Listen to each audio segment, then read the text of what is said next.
नमस्कार दोस्तों, स्वागत है आपका हमारे चैनल कथाएं और कहानियां पर।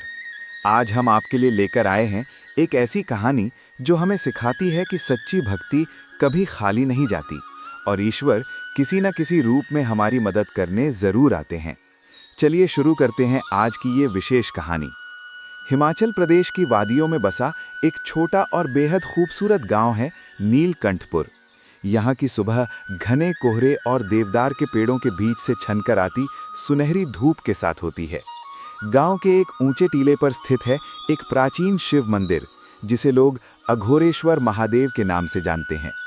पत्थरों से बने इस मंदिर की अपनी एक अनोखी महिमा है, लेकिन पिछले कुछ समय से इस मंदिर को लेकर गांव में एक रहस्य चर्चा का विषय बना हुआ था।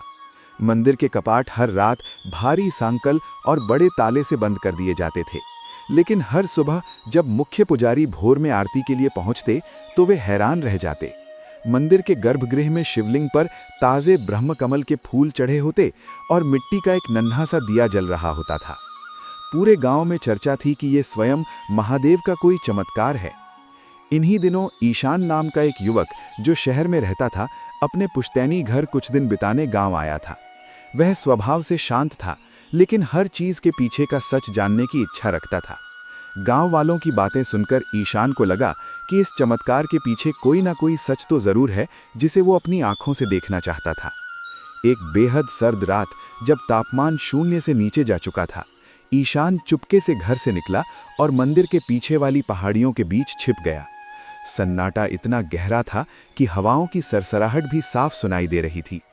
रात के करीब 2:30 बजे उसने देखा कि एक दुबला पतला आदमी, जिसके शरीर पर सिर्फ एक पुरानी और फटी हुई चादर थी, मंदिर की छत के पास बने एक संकरे झरोके से रस्सी के सहारे बड़ी सावधानी से अंदर उतरा। ईशान अपनी जगह से हिल भी ना सका। वह आदमी कोई और नहीं बल्कि गांव का सबसे गरीब मजदूर शंकर था। शंकर दिन भर गांव के ऊबड़ खाबड़ रास्तों पर भारी पत्थर ढोने का काम करता था। ईशान ने झरोके से देखा कि शंकर ने पहले मंदिर की सफाई की और फिर कांपते हाथों से वो दिया जलाया।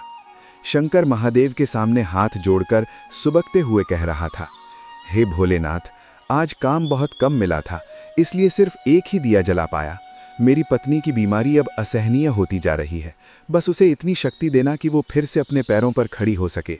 मैं अपनी आखिरी सांस तक आपकी सेवा करता रहूंगा। उसकी आवाज़ में जो दर्द और अटूट विश्वास था, उसने ईशान के रोंगटे खड़े कर दिए। जिसे पूरा गांव दैवीय चमत्कार मान रहा था, वो दरअसल एक बेबस पति का अपनी पत्नी के लिए किया गया अटूट संघर्ष और मौन भक्ति थी। अगले दिन ईशान ने ये सारी बात गांव के एक प्रतिष्ठित और रसूखदार व्यक्ति, रिटायर्ड कर्नल यशपाल सिंह को बताई। कर्नल साहब को पूरे इलाके में उनकी सख्त मिजाज के लिए जाना जाता था।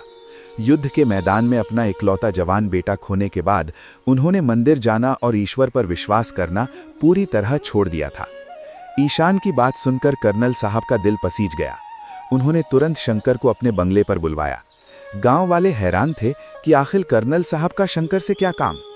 कर्नल साहब ने न केवल शंकर की पत्नी के इलाज का पूरा खर्च उठाया, बल्कि उसे अपनी विशाल पुश्तैनी जमीन की देखरेख का स्थायी काम भी सौंप दिया। जब ईशान ने कर्नल साहब से पूछा कि उन्होंने एक अनजान मजदूर की इतनी बड़ी मदद क्यों की, तो कर्नल साहब ने कहा, ईशान, मैंने सालों पहले अपना बेटा खोया और भगवान से नाराज होकर अपनी आत्मा के दरवाजे बंद कर लिए थे।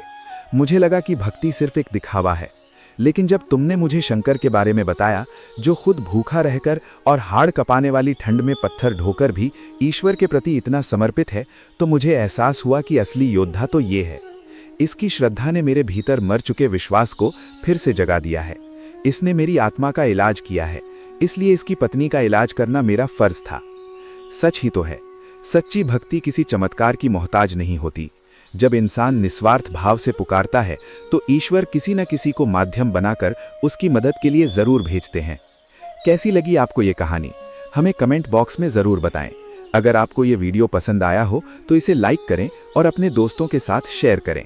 ऐसी ही और भी प्रेरणादायक और भक्तिपूर्ण कहानियों के लिए हमारे चैनल कथाएं और कहानियों को सब्सक्राइब करना न भूलें।